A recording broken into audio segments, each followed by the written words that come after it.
This episode of the Topcast is proudly supported by our premium brand partner, opus1.io. And I remember a gal coming in to meet with me. She had 3 kids, and she said, I'd like to sign up my son for piano lessons. Great. So, worked it all out. And then she asked me the pivotal question that would change everything. She said, do you guys offer guitar lessons? And I was like, no, but I know of a guitar place down the street. And I gave her the information and off she went. And as soon as she shut the door and drove down the road, I thought, wait a minute. Why don't I offer guitar lessons? I don't have to know how to teach guitar in order to teach guitar lessons, in order to offer guitar lessons. You're listening to the Topcast, the original podcast for growth-minded instrumental music and voice teachers since 2015, with your host, Tim Topham. Our mission at Top Music is to empower instrumental music and voice teachers to find and nurture their innate creativity so that they can teach lessons that are innovative, integrated, and inspiring, and that will have a positive lifelong impact on their students. Join us each week as we interview teachers and creators from around the world and unpack fun and exciting ideas to maximize your teaching and studio business success. Hi everyone, welcome back to the Topcast. It is so great to be spending some time with you today, and we have an amazing episode coming up. It is the start of our Streamline Your Studio month on the blog, podcast, and over in our Top Music magazine. Now, if you haven't downloaded your free copy of the Top Music monthly magazine, go now. Just pause it, go over to topmusic.co/magazine and make sure you're subscribed and download the current edition. It is fantastic. Such a great resource for you, and it's completely free.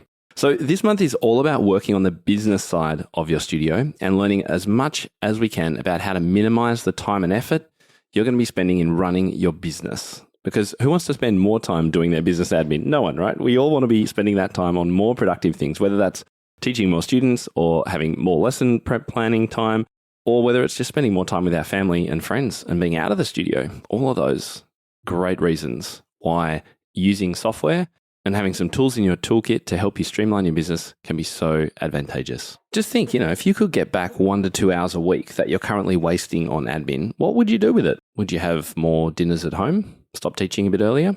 Stop teaching on weekends? Finally plan a big recital for your students that you can actually put some time and effort into? Would you look to expansion? What would you do?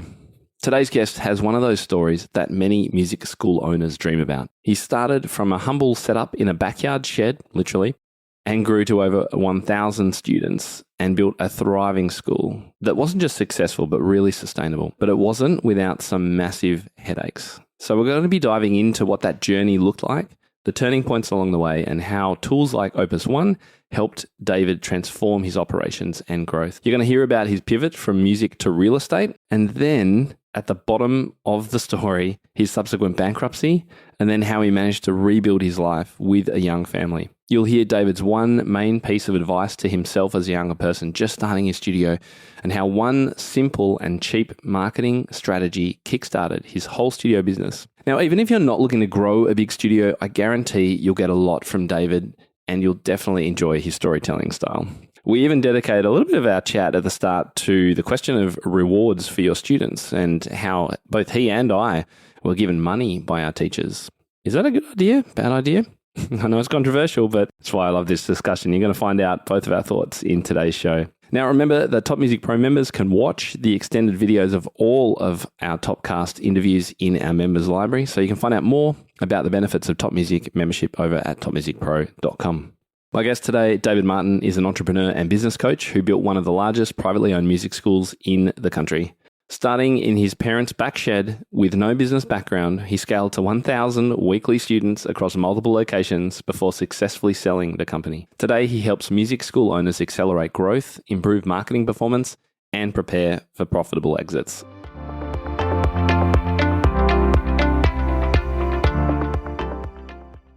Well, welcome to the show, David. It's great to have you with us. Hey, thanks for having me, Tim. I appreciate it.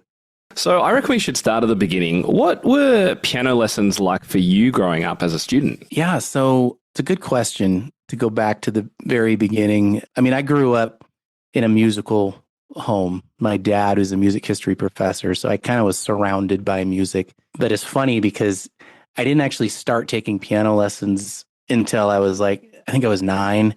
And the main reason I started was because my neighbor, like he was a friend of mine and he could play the piano really well. He's like my age. And I just felt like super competitive. Like, I want to play like him, because he'd always play these, these Bach preludes. And I'm like, how does he do that? I really want to play like that. So that was the way it was for me. I got lessons, and my parents at the time, they didn't really have a ton of money for extracurricular activities. And so my grandma was the one that paid for the lessons at the very beginning. And she always loved hearing me play. But I definitely had a knack for playing, when I was younger. I could, I would hear like my buddy playing his Bach preludes, and I kind of would sort of try to get around myself. And so my grandma specifically, she saw that. I think she saw that I had a little bit of a knack for the keys. And so she said, yeah, that boy needs to be in lessons. And so were you playing by ear? Do you know? Yeah. Yeah. Yeah. I mean, it's like, it was kind of one of those things where I would see my buddy, I'd see him playing, and I just would, I didn't have any technique. I didn't know, but because I think because I was just brought up in a musical home, I had a good ear, so I could kind of hear it. And my dad ended up finding a teacher, one of the professors that taught out of her house. Straight to a professor level teacher, your first teacher. Yeah. But no, I would say it was a decent experience. But, I was like a typical kid, like zero attention span, tons of energy, no patience for practicing. And so I took from her for about a year, and then our family moved. We used to live in the Southeast in Alabama, and then we moved to Oregon, which is where I've lived most of my life. And I took with a different teacher, and I always remember this teacher. She was like a little bundle of energy, like a spark plug. She was so just so fun to be around. Kind of one of those people where she's like always laughing, always happy, always in a good mood. But she did this thing where if I practiced 5 days during the week, 5 times during the week, she would give me $1. She paid me. She bribed me to practice. My teacher paid me money as well. How did she know? Did she just know because of the improvement she saw, or was she tracking it somehow, or did your parents have to sort of sign off on it? I think it was kind of an honor system. Like, she gave me a little practice book that I had to but I mean, it was hilarious because there were certain weeks where it'd be like, oh no, I don't have 5 days left in the week. So I would practice like twice in one day, and that counted as 2 times. But she always honored it because I think in her mind, she just figured I was paying attention to it. Like, it was a focus of mine, and I really wanted to get that $1 every single week. But what's amazing is, like, I don't know how many dollars she paid out over the years that I took with her, but I really improved under her.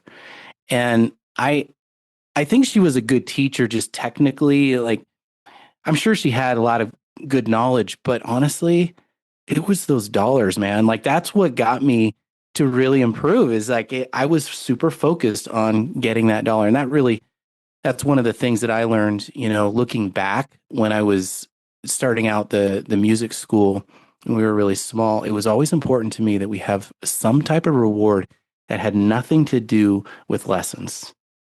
And that followed me, and it really paid big dividends for us eventually, because it sort of morphed into multiple different rewards programs. But the whole rewards thing, it really worked. What do you mean that it didn't have anything to do with the lessons? So like $1 has nothing to do with music, right? It's just $1. Or a chocolate bar or something. Yeah. She also had candy. That was the other thing that she did. She had like these giant candy bars in her, like in her stash. And so like I could choose, do I want $1 or do I want this giant, candy bar? And so, but it was just like this whole, it's like a treasure trove, but the exchange was I had to practice. Right. And so if she had just told me practice and you'll get better, like, it wouldn't have worked. I wouldn't have done it. So she was literally bribing me to practice. Yeah, literally. It's a really interesting conversation because I'm torn on this because I know that the research says that intrinsic motivation is the way to go and extrinsic bad, intrinsic good. However, we all know that these kind of bribes and these external motivation factors can have if nothing else, they can start a ball rolling with the hope that maybe things will become intrinsic and you will want to do it yourself. So I wonder, did there come a point for you where the dollar wasn't that important because you were enjoying it and you were seeing progress, and maybe it was kind of the kickstart for that? Yeah, no, you nailed it. You nailed it. That's exactly what it was. It was the spark. It was the spark that ignited the fire that eventually could burn on its own, right? But I needed a spark. It got my attention enough for a long enough period of time to where eventually the reward of playing well, of performing and actually being able to learn this difficult music, that became the reward enough. And, like, I don't think a lot of people ever get to the point to where they're, playing professionally and playing on stage and doing it. And so this whole idea of kind of dangling the carrot, if you will, having the bribe, becomes a really interesting conversation because it's like, well, I want it to be about music lessons. I want to teach kids music and all that. But my argument was, because I've had this discussion a ton with like the teachers over the years that I'd hire, and they'd be like, what are we doing? Are we giving away a bunch of stuff, or are we actually teaching lessons? And it's like, well, what we're really doing is we're trying to keep kids in lessons. Just keep them in lessons for long enough to where something will trigger that or spark them to want to do it for its own sake. But I don't think it starts that way. I think most students don't ever start that way. They got to be given, especially when they're younger, right? They got to be given some type of carrot to get them excited and to get them going. So yeah, for me, I'd say it was a couple of years of sort of the dollars and the candy bars and all of the different bribes. And then I remember performing in a recital where, you have the kids that are the youngest, that are the newest, they start at the beginning. And this is, most recitals are this way, right? Like they put all the beginners at the beginning and the most advanced kids at the end. Well, naturally, I was like, well, I want to be at the end because I want to be one of the more advanced kids, right? And so that started to become a motivation in and of itself, right? Like, how do I want to get to the end? This recital, I'm third from the end. Next recital, I'm second from the end. So it's like, like you're like measuring, can I get to the end? And so, yeah, I remember playing in recitals and actually having people come up to me and be like, wow, that was great. That was really good. I was so impressed. And that became something that very quickly replaced the dollar and the candy bar and that kind of a thing. So it is interesting, though, that, I think everyone's on their own timeline, right? Like for me, maybe it was a couple of years. For somebody else, maybe it's only 6 months. For others, it might be longer. I don't know. But I think it does work, and I think it is necessary, especially when you're working with kids.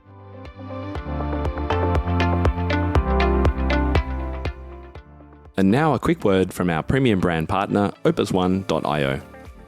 When I ran my school, over 1,000 students and dozens of teachers, I learned something early on.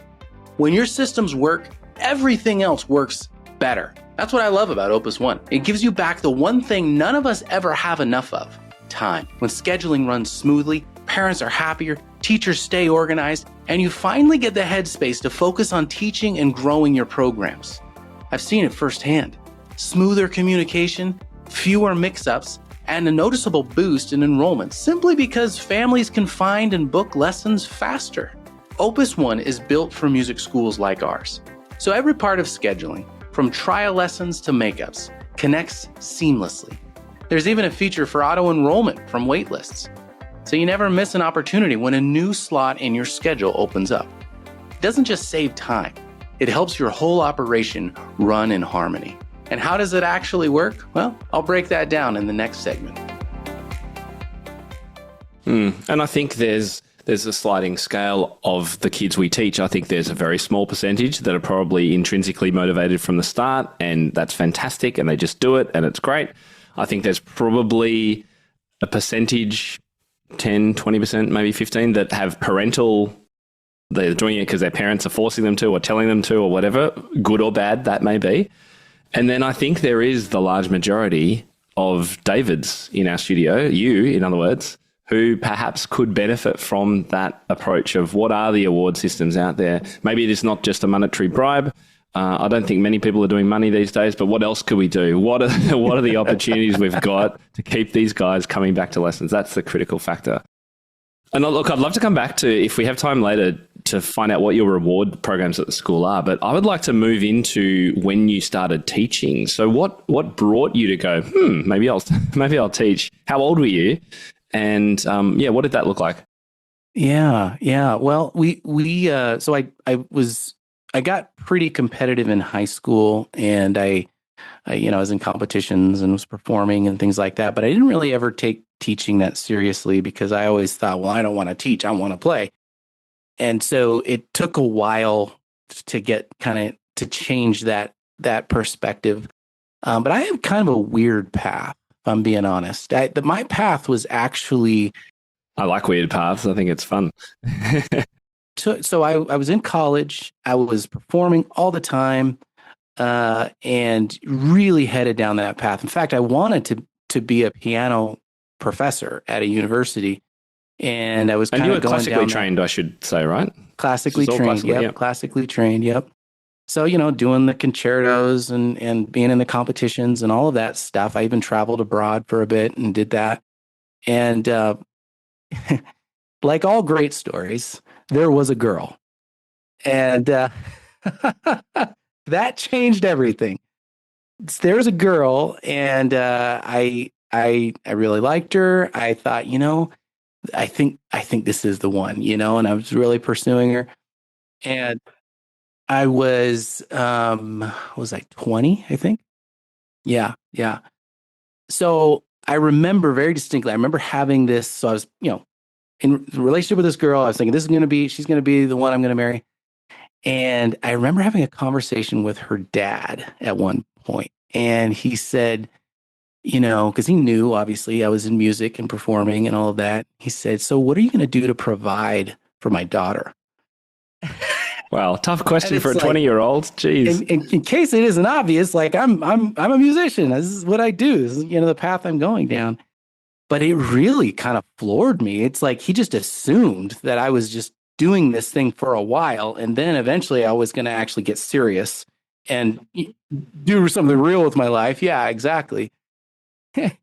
And but it kind of it sort of rocked my world, and I actually ended up quitting college, got out, and I got into real estate, of all things. I totally pivoted. Yeah, because I was like, well, he wants me to make money, so I'm going to go focus on making money, and that's what I did. And it was kind of crazy. So I did the real estate thing, and spoiler, I didn't marry that girl. We ended up breaking it off, and I ended up meeting the woman that I'm actually married to now, and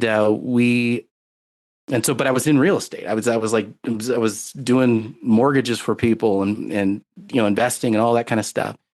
Well, I did this all the way up until 2000 and what was it? 2007, 2008, right in there.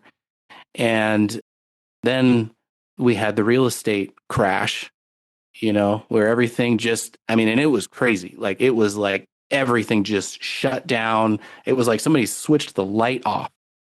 Access to money was gone, and of course, I'm young. I was still like 22, 23, something like that.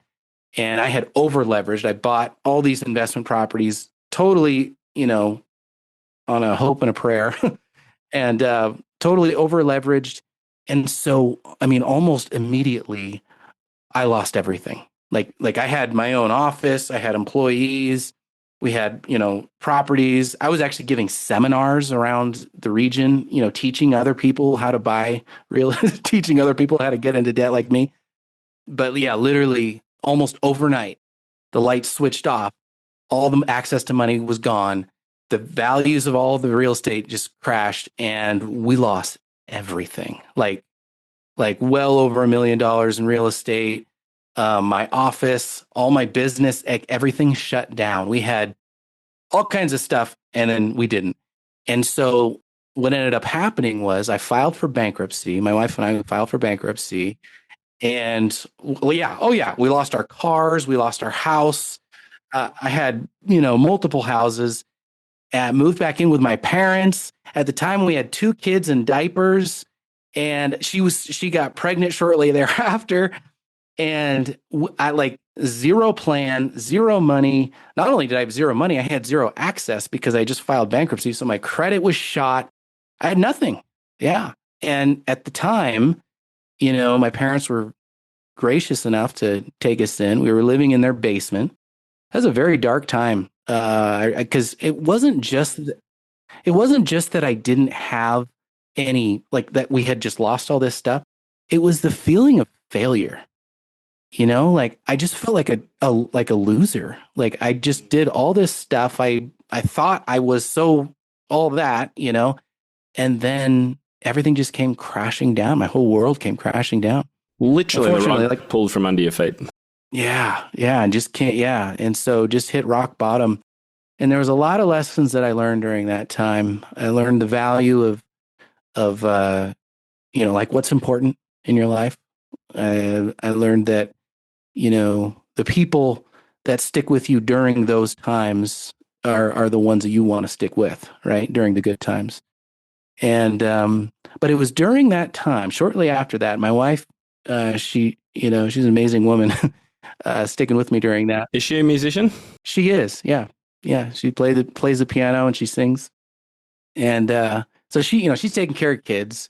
And, like I said, she got shortly thereafter got pregnant. But I'm swirling around all these different things. Like I'm trying, direct sales. I'm doing, these other sales opportunity businesses, and nothing is working. And she comes to me and she's like, honey, what if we just started teaching like piano lessons?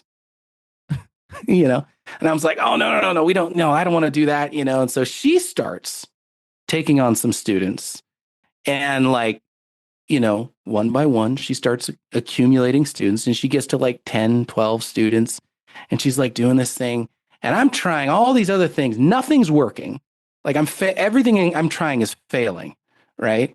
And so finally she comes to me, she's like, honey, I need you to take over here. Cause like, clearly that's not working, but you've got all this experience in music. You're a pianist, and she's like, and I'm pregnant, by the way. And, she's dealing with the kids. And you've got 2 kids. Yeah. I mean, I remember one day just to buy groceries, we had this jar of coins, like I'm pouring it out on the floor and I'm counting the pennies and the nickels. And I'm just thinking, how has it come to this? What, how have I ended up here? Yeah. Oh my God. Yeah, it was absolutely awful. So, she, like I said, she's an amazing woman. She stuck with it, and she finally put her foot down, thankfully, kind of woke me up, and I was like, oh, okay. And so, I went, what we did was, so we were living with my parents, we're in their basement, and there was this little shed out in the backyard. And, I told her, I'm like, well, if I'm going to do this, I want to like make it a business. I don't want to just teach lessons. Not that there's anything wrong with just teaching lessons, but in my mind at the time, I'm thinking you already thought bigger. Yeah. And so I was like, let's take that shed and convert it. And so we went in, it was a little 10 by 12 shed, had tools in it. Right. So we pulled it out we gutted it basically, and we painted it, and we put some carpet down. We got an old used keyboard. We threw it in there, got some lighting, and voila, we had our first studio. And so one of the first things that I did was I went out and I bought a bunch of those yard signs, plastic corrugated yard signs. I put the little H stake in them, and we just started going around the neighborhood and putting up signs. And I've told over the years, I've coached people to do this thing. Like, it is the cheapest, not the cheapest, but it's a very cheap way. And you spend $100-$200 on these signs, and you could put a lot of them up, and you get immediate results oftentimes. And that was the way it was for us. Like, before we even got back, Like we're still out in the van, like we would drive up to the corner and be like, hop out, there's nobody coming, and put up the sign and then like hop back in and then drive to the next stop. But before we even got home, my phone's ringing. Hey, I saw a sign on the side of the road. You guys offering piano lessons? Like, oh yeah, absolutely. And pull out, like, honey, grab the schedule, notebook. And like, we're writing down, like times and making sure we don't double book people. And it worked almost immediately. And so, of course, I got calls from the city, like, you can't have these signs up here. I was going to say, yeah, if you're just putting these in random places, surely that's not really allowed. Yeah. Oh, I got a bunch of complaints. Like people would call the city and be like, they're putting this on, public land. And so I just moved them. I'm like, okay, well, if I can't put them there, where can I put them? And so I would move around, like move the signs around, but it worked. It got us students, like I said, almost immediately. And we started slowly but surely, like building this little thing. And we got to about 30, 32 students.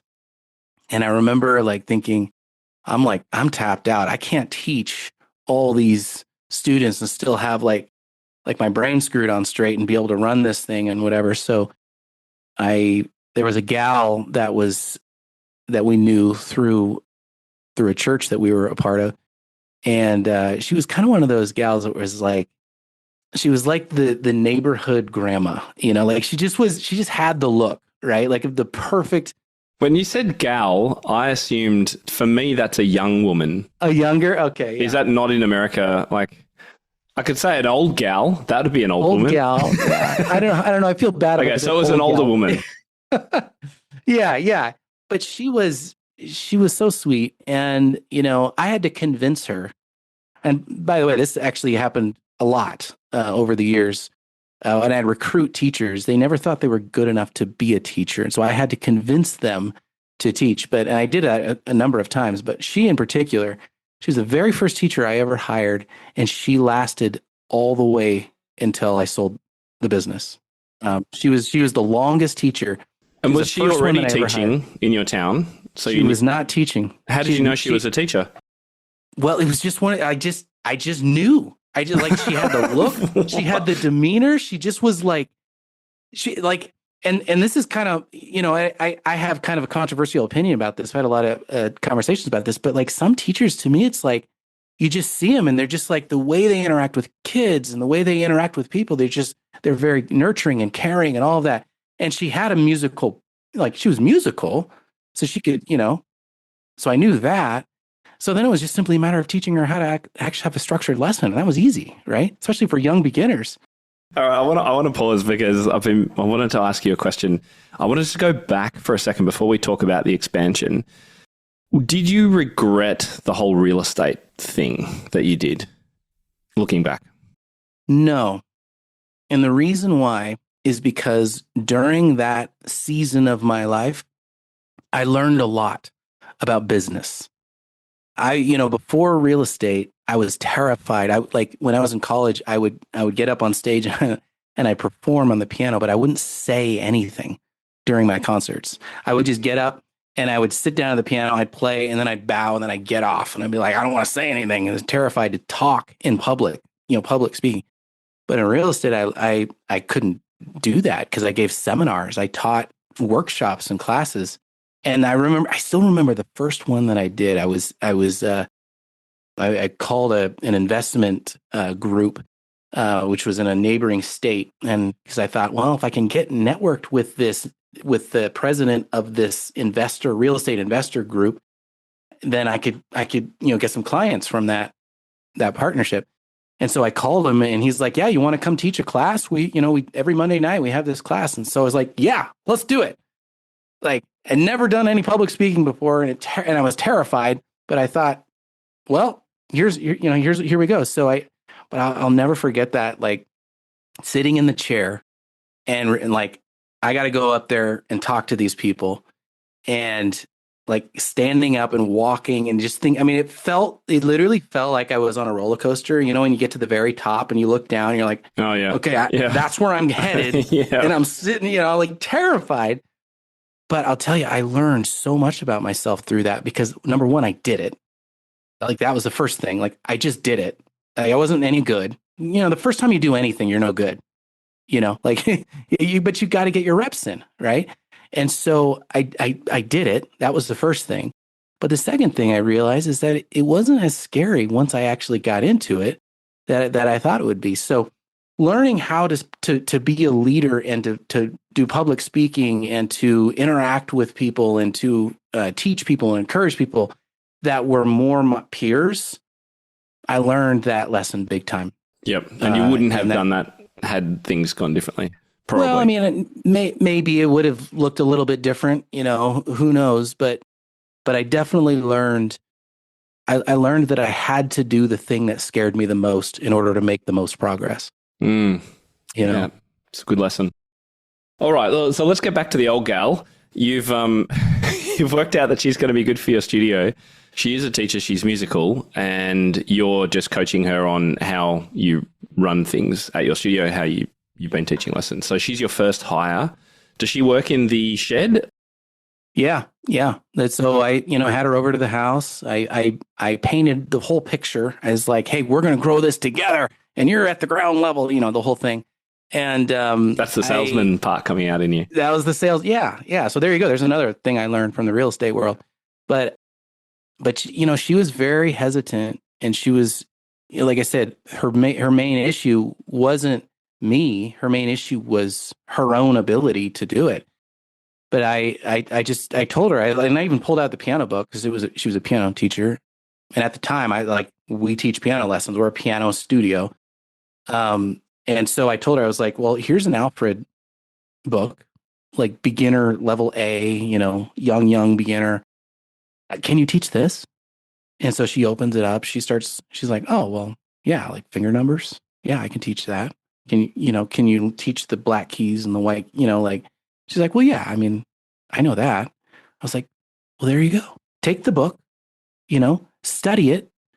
Everything in here, and then just craft little lesson assignments from that. Why don't we just start there? I said, I won't give you anybody that's advanced. I won't give you anybody that has, any experience. I'll give you beginners, because those were all the people that were calling me anyways. They were all young beginners between 6 and 10 years old. Right. And, but I really had to convince her to teach for me. And it's so amazing thinking back on it. Like, she stuck with me for almost 15 years after that. Yeah. The one mistake I do regret is I overpromised her on her pay. I told her that we would split everything that came in 50%. And I ended up going back on that later. And I do regret that. I mean, in hindsight, obviously, hindsight's 2020, but I did change the terms. And the only reason I did it was because I had to be fair to everybody, and I couldn't afford to pay 50% to, like a 50% split with all the revenue from teachers. Well, particularly if it doesn't account for any of the costs that you're incurring. If you right. Yeah. Right. Exactly. Totally makes sense. Yeah. She stuck with you, so she obviously understood that. Yeah. Yeah. So when did you start to realize that this was kind of becoming something big, or could become something big, rather than just a shed in the back garden? Yeah, the shed lasted for quite a long time, but a few lessons along the way. I would say first, it took about 5 years to outgrow the shed. That was the longest, I would say the longest phase of our journey was the shed, because I didn't really know anything. I didn't know anything about marketing. All I had was a lot of energy and ambition, and exactly.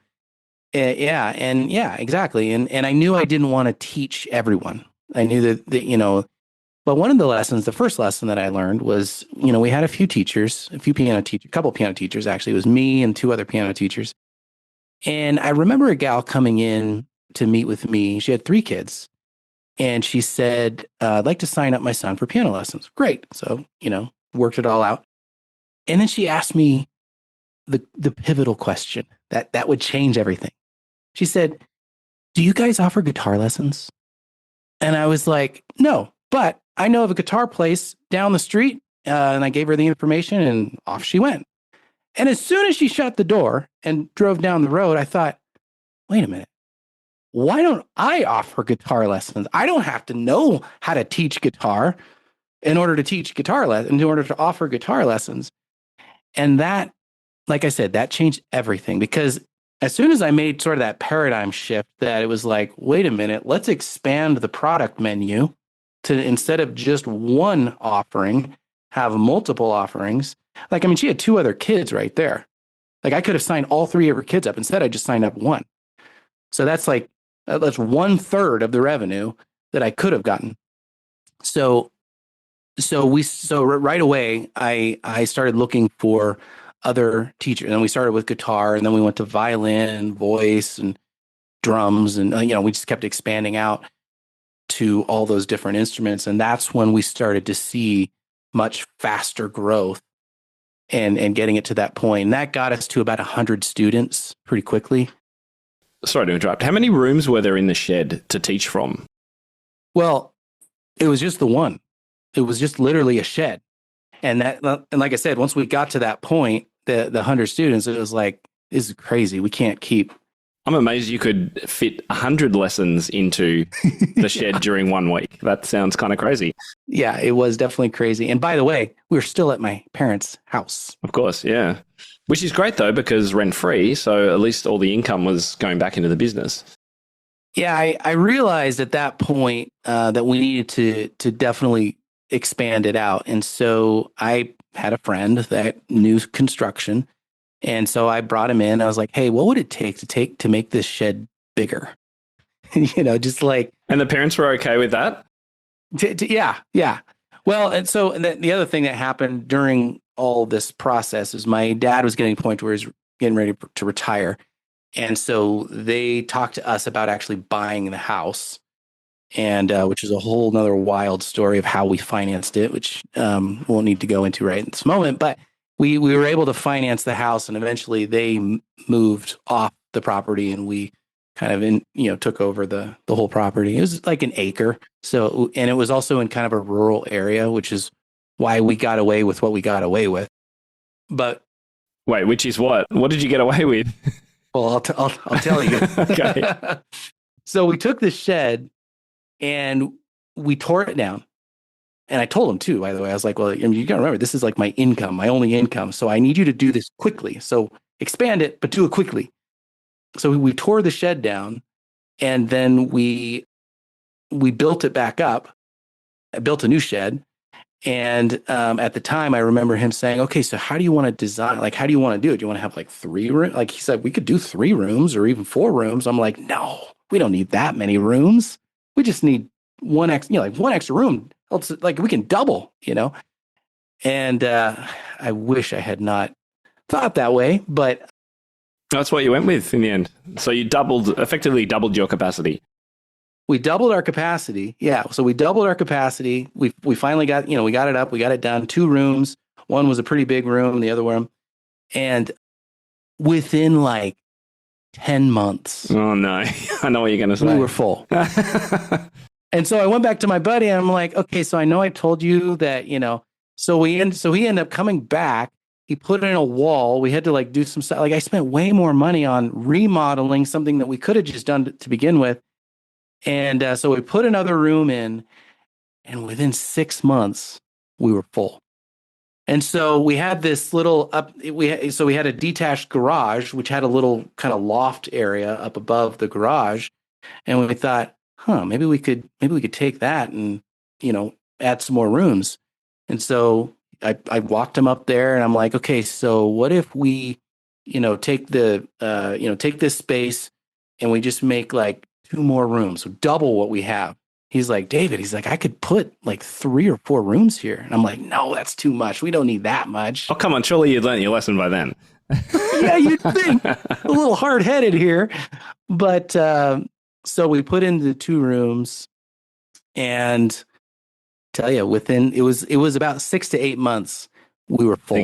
Full again. Wow. Yeah. And so I went back to him, and he put into the 2 more rooms. And so we had a pretty good size studio at this point, right? And this is all happening out of the house. And, we got to a point where we had over 300 students coming in and out, up and down the driveway. I mean, it was crazy. Like our driveway started breaking down. Like it started, the edges started crumbling. We had parents with kids like walking their kids up and down, cars lined up and down the driveway. It was crazy. Okay, I want to pause there. Obviously, most people wouldn't have this opportunity because they're living in more built-up areas. I think obviously you had this flexibility that you could keep expanding on one block, which was kind of lucky, I guess, in some ways. And you probably didn't have neighbours right up against your boundary who were getting upset by all the cars. But I imagine maybe that happened eventually. Or was it rural enough that it didn't really matter? So at this point, our kids were getting to the age where, they were 5, 6, 7, 8 years old. And privacy started to become a big issue just in our own household. Like we had teachers coming in and out of our house just to go to the bathroom. We had kids coming in and out wanting snacks, because their parents hadn't gotten there to pick them up yet. Like it started to become a real privacy issue and just like a practical issue. So my wife, again, bless her heart, she's like, honey, I think it's time that we look to take this, somewhere else. And so we did. That was, we started looking out. And the first thing I did was I was looking for brokers. I looked up like real estate brokers to see if they could help us find a space and, talk to. So a broker is someone who knows the industry, knows the area, and helps you find a property that suits your requirements. Is that right? Yeah. So it's not basically somebody that could help us find a space that would work for us. And so we did that, talked to a few and just didn't really seem to find anything. And so I told my wife, I remember at one point I was like, why don't we just hop in the car and just like drive to the areas that we want to be in and then just see if there's anything like available. Obviously available. Yeah.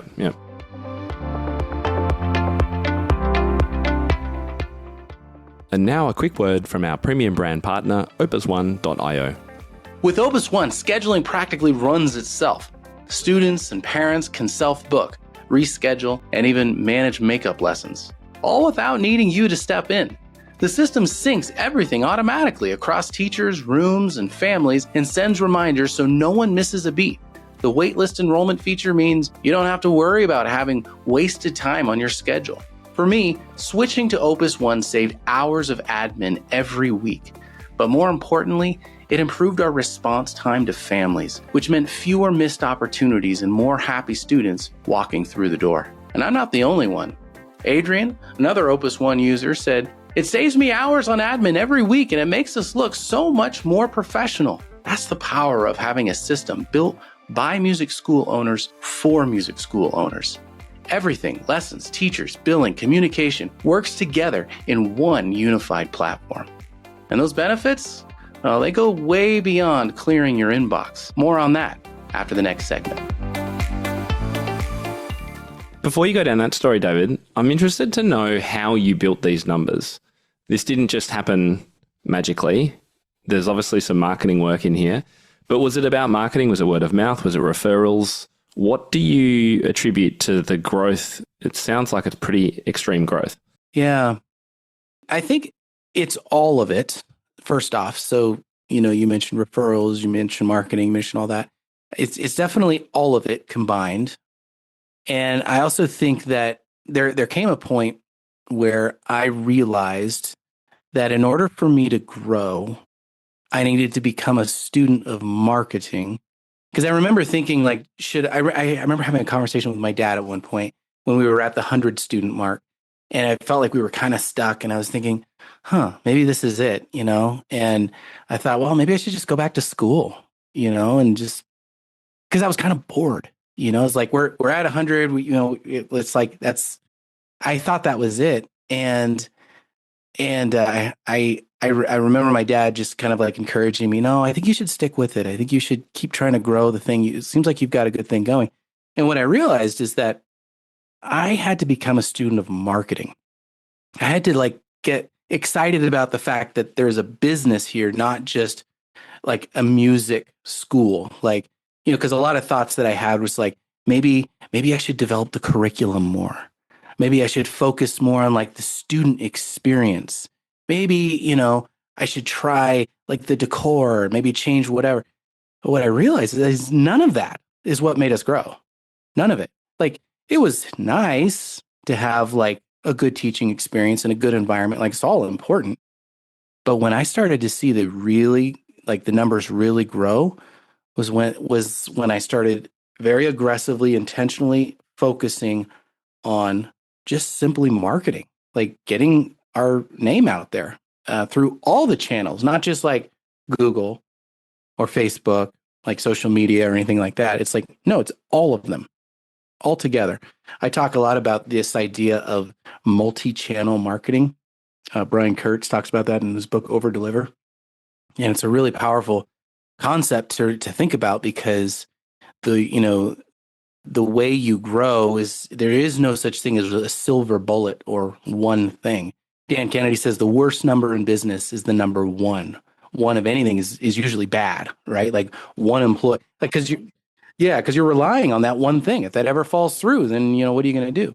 Well, marketing's the same way, right? So if it's just one thing that you're doing, like let's say you're killing it with the road signs, and I was killing it at the beginning, but eventually that didn't work as well as it did at the very beginning. Well, if I had just solely relied on that and thought, well, I just got to ride this out as long as possible because this is the only way I'm going to get students, then I never the story would have been very different. I think that's one of the most frustrating things I find about marketing is that the things that work stop working for whatever reason. And I don't think I can think of any one tactic I've ever used in the 10, 15 years I've been doing this that is still working today as well as it used to. And I think this is the same for all of us in our businesses. You have to keep shifting, molding things, changing. You don't have to pivot necessarily. Sometimes you do, but you have to just you can't assume that what you have always done will continue to work in the future.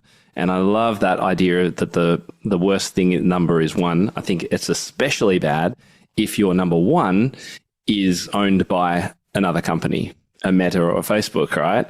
So if all your great marketing comes from Instagram and that's it, that is a huge risk to your business. I don't know many music teachers who rely solely on social media. But I think, this is a fascinating discussion. This is almost another whole podcast. I think we could talk about some of these marketing things. Well, no, marketing is a big topic. And I really want to emphasize that the growth was not because I was such a good teacher or my staff were so great at teaching. They were good, right? Like good enough. Well, the place looked amazing. So it wasn't even about that either, was it? Like we were virtually invisible. I remember a gal telling me one time, she's like, I was talking to her after she had been taking lessons with us for a while. And I had asked her what her experience was like. She's like, well, honestly, David, it was kind of creepy because like in order to get to your studio at your house, I had to like drive down this long driveway, and it was like in the dark, and like here's my 6-year-old daughter, like I'm gonna like taking lessons, and like we're driving down this long creepy driveway that there's like no lights or anything, and then we go up to this house, and she's like, I had no idea like we were even in the right place or anything.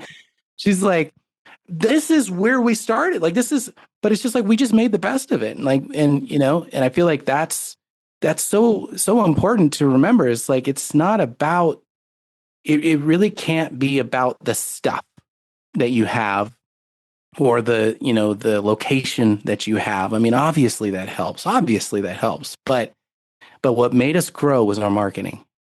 That was the key. So I'm going to pick up the story again because you had a broker, you were trying to find a location, didn't work so well, so you and your wife went driving to some places that you wanted to find a location, and I'm assuming something stuck out in your mind. What was it, or where was it? Yeah, well, there was a few places that we found, and obviously, we ended up finding our location. But I remember we drove up to one particular place, and we just I'm looking on my phone and like looking at the listings, and this one wasn't showing up on the map, but like in the window it said for lease, and I was thinking, well, okay, let's check this out. This is like a perfect location, like just literally 5 minutes from our house. And so we look in the window, and it was an old tanning salon there's like you still have their stuff in there, like the couches and in the desk and everything. But it's perfect, because tanning salons, they have their own private rooms, that you can. So we called the guy and he's like, "Oh yeah, we just listed this like yesterday." He's like, we're like the tanning salon company, they moved in, they put all their stuff in, and they never paid rent ever. He's like, "So we evicted them. All the stuff is still in there, and we're battling them in court right now for it's like 6 or 8 months of rent." And he's like, "But yeah, it's available if you want to take a look at it." And we were like, "Yeah." And so we met with him, and very, very interesting, because I had no idea. Like, I had done real estate contracts before, and but commercial is a whole nother animal, totally different.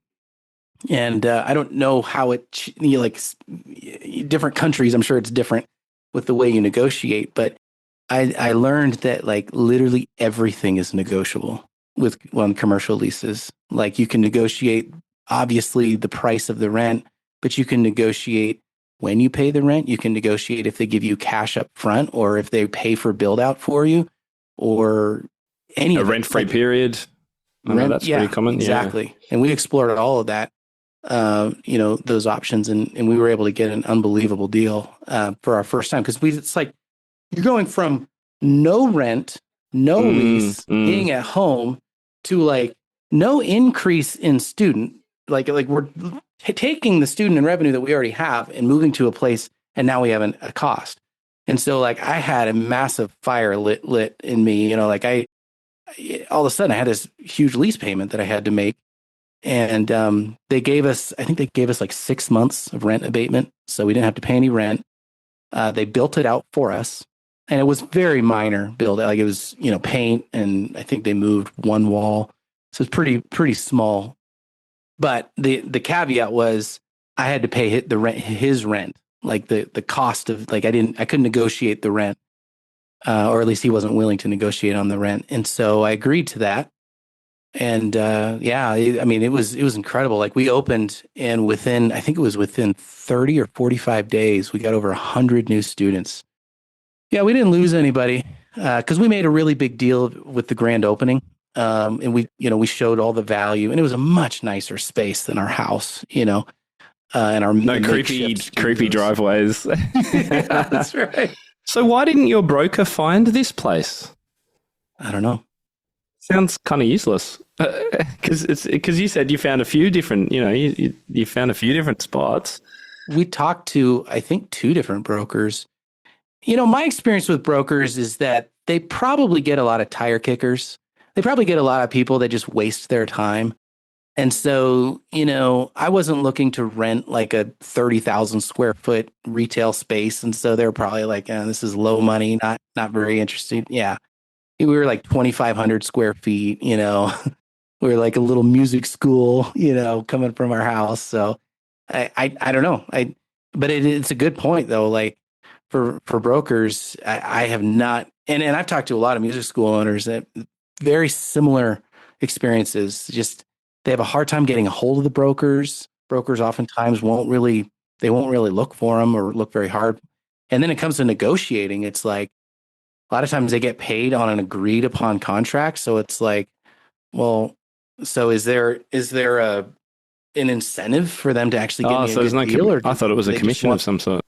Yeah, some kind of commission but it has to be an agreed on contract, right? And so the incentive is not necessarily to get you the best deal; it's just to get you a deal. Yeah, that makes sense. And so, yeah, I never had much success with brokers. So your student numbers are growing pretty rapidly. I think the most obvious thing that comes to my mind is, how on earth did you manage the administration of all of these students? I mean, that must have been a debacle unless you were organized. So what did you do? I mean, even at 100 students, even at 50 students, scheduling, billing, payments, all that stuff. Give us that sort of story. I think of all the things that I would say my biggest weakness as a business owner, this is probably it. Like, I'm really good at sales and growing, and like I said, I got a lot of energy, but when it comes to organizing it all, that is the area for me that I always I always struggled. So when we had about 180 students, to backtrack a little bit, I remember I I was doing all of the administrative. So we had, I don't know, he had like 10 teachers and I was still teaching a little bit. And I was doing it, and I had my personal cell phone in my one pocket and then the business cell phone in the other pocket. And I was just like pulling my hair out. It's like, I can't continue like this.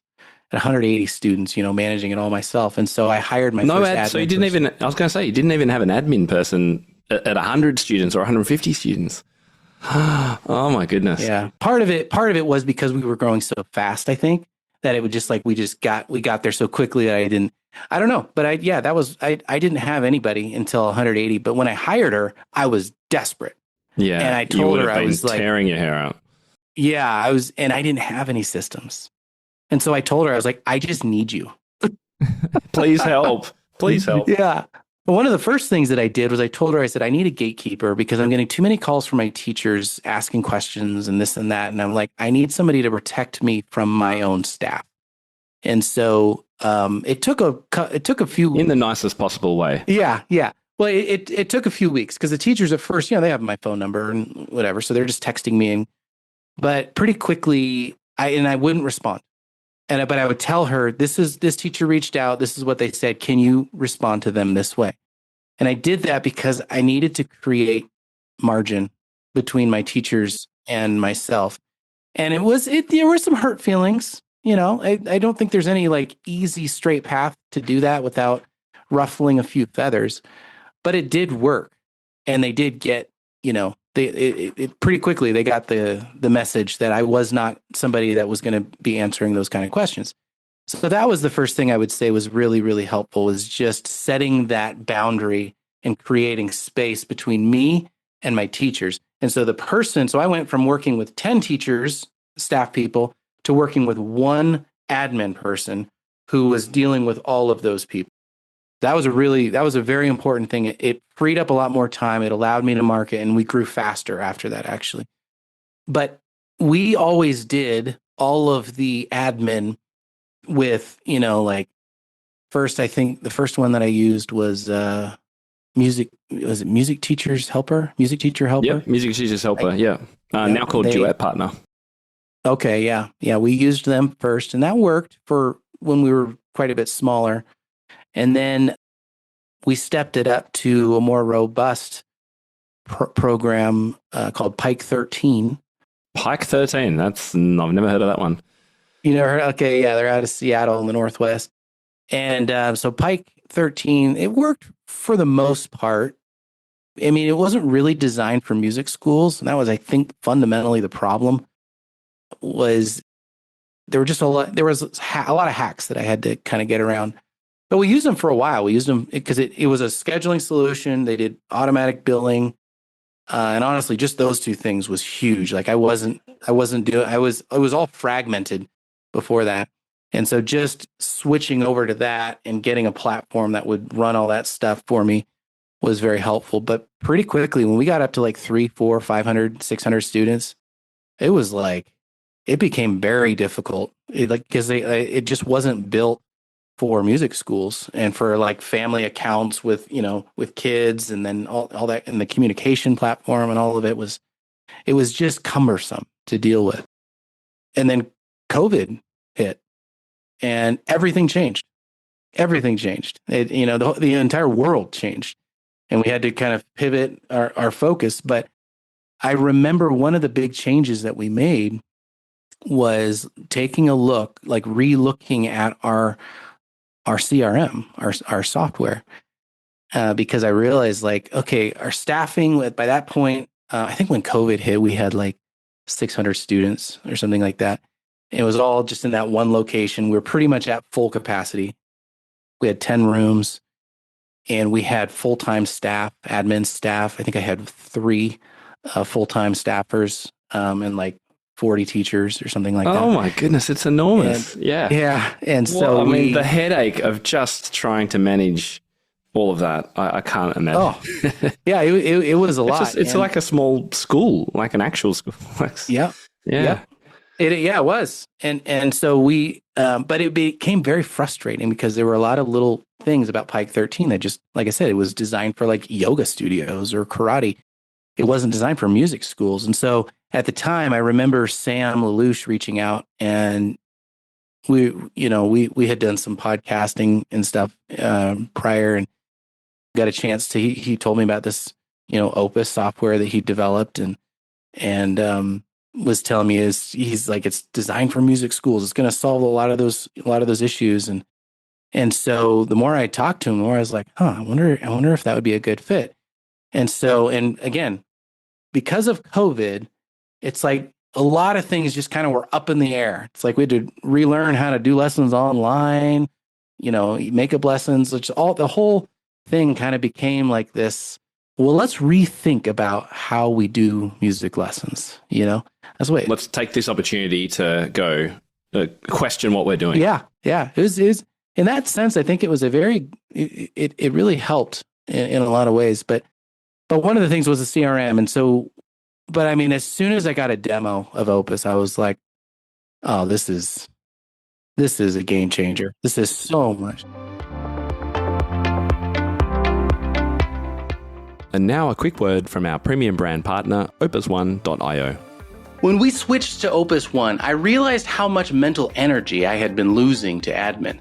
All those late night, just 5 more emails moments disappeared. The stress of feeling I had to check constantly the school's inbox. Suddenly, I had time and headspace to focus on what actually mattered. I started mentoring my teachers again. I got to know more families personally. I even had time to brainstorm creative new programs that brought in more students. That's when it really hit me. This wasn't just about scheduling. It was about freedom, to lead, to grow, and to inspire. So if you're still living in your inbox or juggling a dozen calendars, it's time for a change. Visit opus1.io to book a demo and see how it can transform your week and your entire business. Because when you're not buried in admin, you can get back to what you love most, inspiring the next generation of musicians. That's what Opus One is all about. I remember when Sam gave me my first demo of Opus, and I was looking at it to help a studio in Perth in WA who had groups, multi-age groups, multi-levels, multiple teachers, multiple rooms, all this kind of stuff. And they were just going mad and just spending days scheduling students. And so I put my feelers out to Sam. I said, hey, can you give me a demo? Can you help me work out if this is a good bit of software to recommend? And I was so blown away, because it's just so comprehensive, and it's designed literally from the ground up to solve those problems that you're talking about. I thought, yep, brilliant stuff. Yeah. I think that one of the things that was really a game changer for me wasn't just the fact that, it solved all of the problems, right? Like it made everything so much easier. The scheduling was so much more intuitive. It's fast. Like that's one of those things that people don't talk about. Like it's just fast. Like you click something and in the page loads instantly. Like I'm not sure how he does that, but somehow I wish I knew how he does that. Yeah, somehow it's just faster. So I like that you can get around faster. But I think for me the biggest thing was the fact that whenever I had an issue, like a question, their support is so robust. Yeah, I remember with Pike 13, it was so hard to get a hold of people. I even had a rep that was assigned to my account, but just getting a hold of him. Then when I get a hold of him, sometimes I didn't even know the answer. He'd be like, "Oh yeah, I'm not sure. We're working on that. We'll get back to you. We have a new patch coming out." Yeah, and it's like, but with when I switched, I just remember that. I remember like, man, this customer service is amazing. Like at any point, I can chat with somebody, and then they had the private Facebook group where you could like suggest things like changes, and it's like they would actually do them. The software would change and morph based on the feedback. And so yeah, to me it's like once you actually get into the Opus universe, like you'll never want to leave because it's so much better than everything else. Yeah, and it's as you say, robust, fast, all those kinds of things. And I've heard this from multiple studio owners, particularly studios who have big numbers of students. And I think, it was interesting hearing your progression through a few different software options. And would you, now that you know Opus and how it works, would you recommend it for the David that started in his shed out the back with 20 students? Yeah, because here's the deal. When you're and I think most music school owners that have any more than like 150 to 200 students will totally get this. Like changing CRMs once you're bigger is such a pain. Like it is pain and suffering. It's like, There is when no we easy way to do it. and there's no easy way to do it. Yeah. It's just a It's mountain to conquer. Yeah. Yeah, yeah, and you have to really want to make the change, and it's why these softwares a lot of times they have so many subscribers that many of them aren't even happy. But this like the pain of staying is better than the pain Yep. of leaving. Yeah. I remember that when I started my business, I started with an email software called Aweber, which was the go-to. Everyone used Aweber back in the day, and it was so clunky and bad. And then all these new software, new companies came out, and eventually I had to go, as you did. All right, am I going to switch, or am I going to keep putting up with this old system? And I made the switch, and I've obviously never looked back, because the new one is, as you say, faster and better, all those kinds of things. So it does take time and effort, but I think it's also, it's not the kind of thing where you need something like Opus when you are really small. So there is always going to be a shift, but I guess it's trying to work out at what point in your growth journey you might want to make that shift. Do you have any thoughts on that? Yeah, I don't know.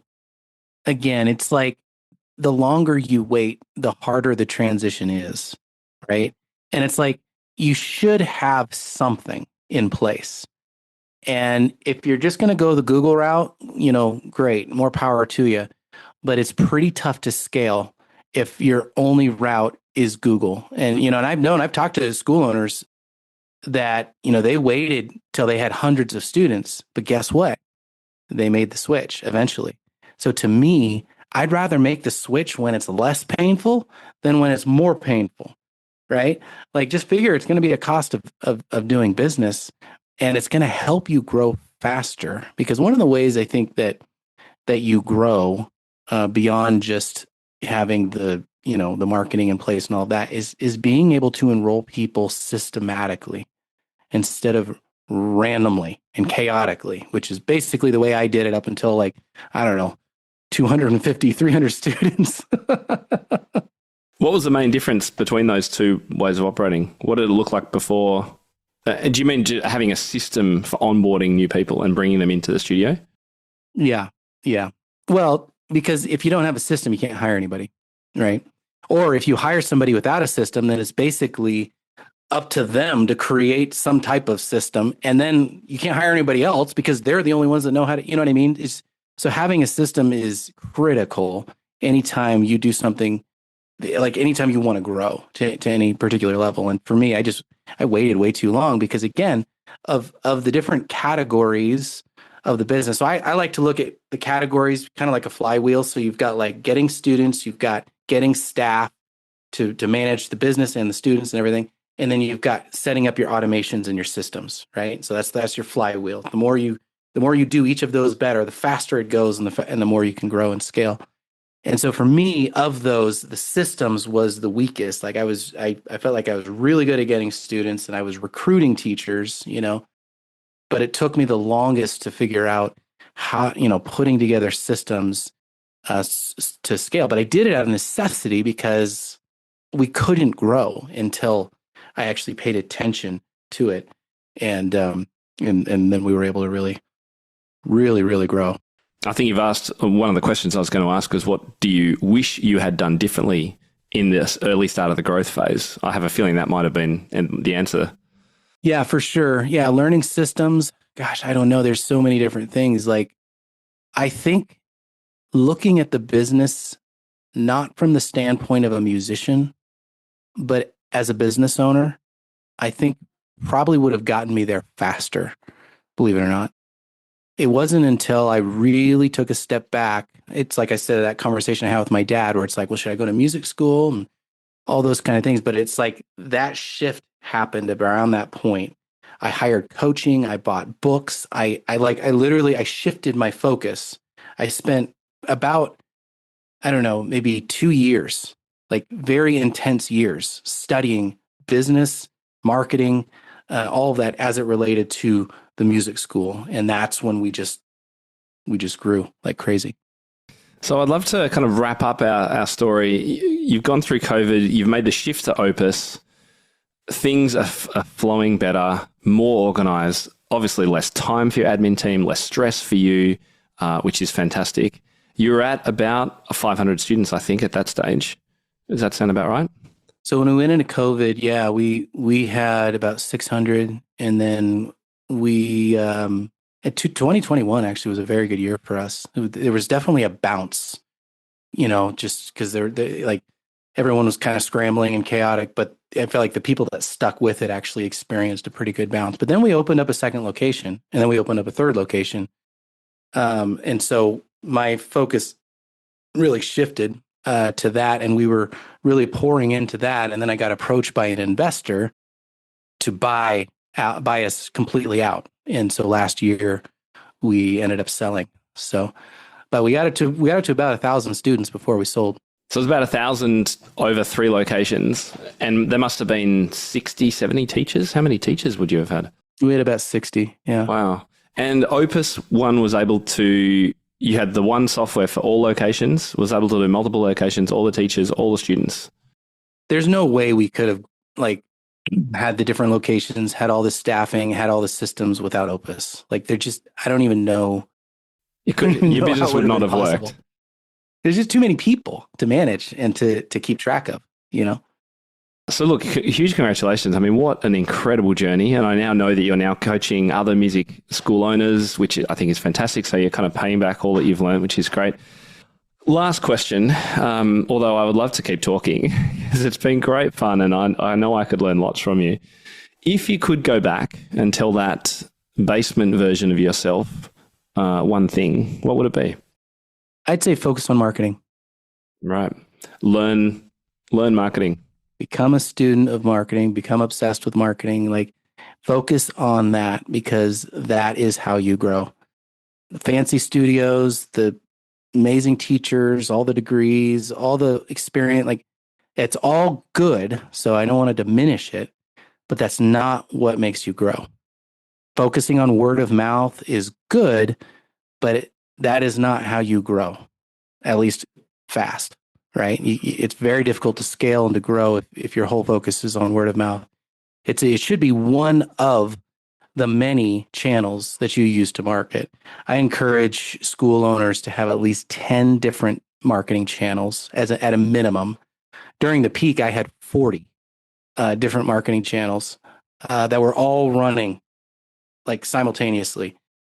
But you also have to be careful with that, right? Because you don't want to burn yourself out and do it for 3 months and then, So it's definitely something to build up and to systematize and automate and whatever. But yeah, marketing is its own animal, and it's no small task to become a marketer and to become well-versed and educated in marketing. So I don't say that to say, oh, just read a book and then you'll be, it's no, become a student.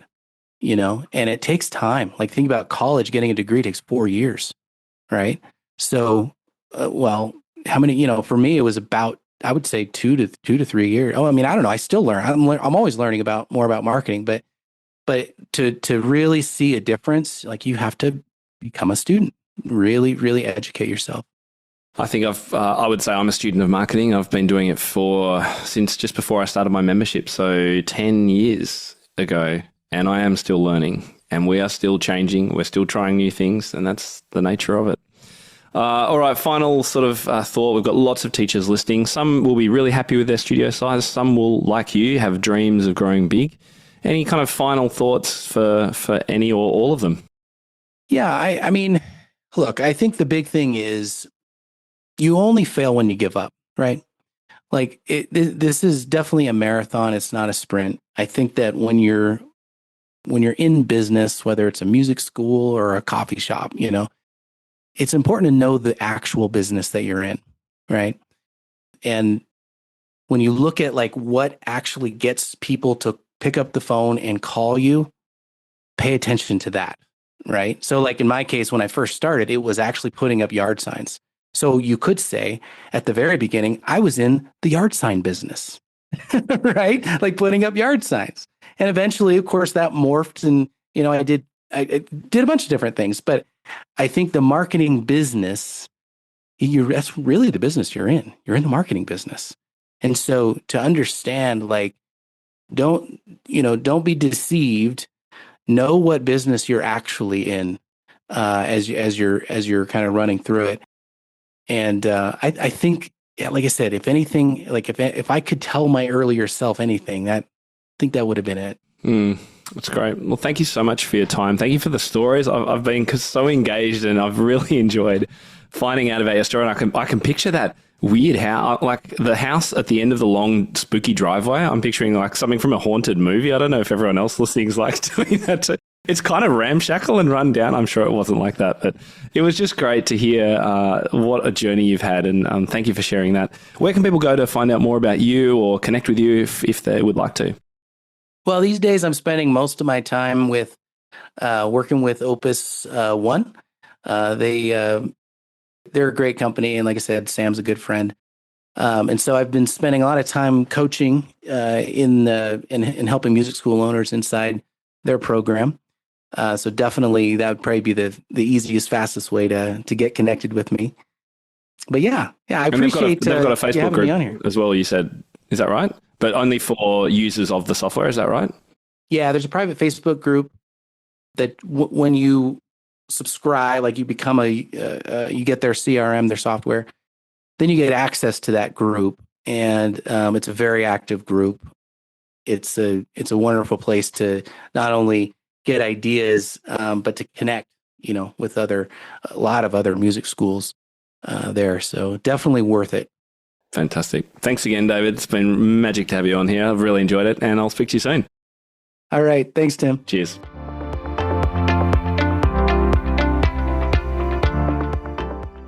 Well, how was that for a story? I do hope you enjoyed spending some time with David and me on today's show.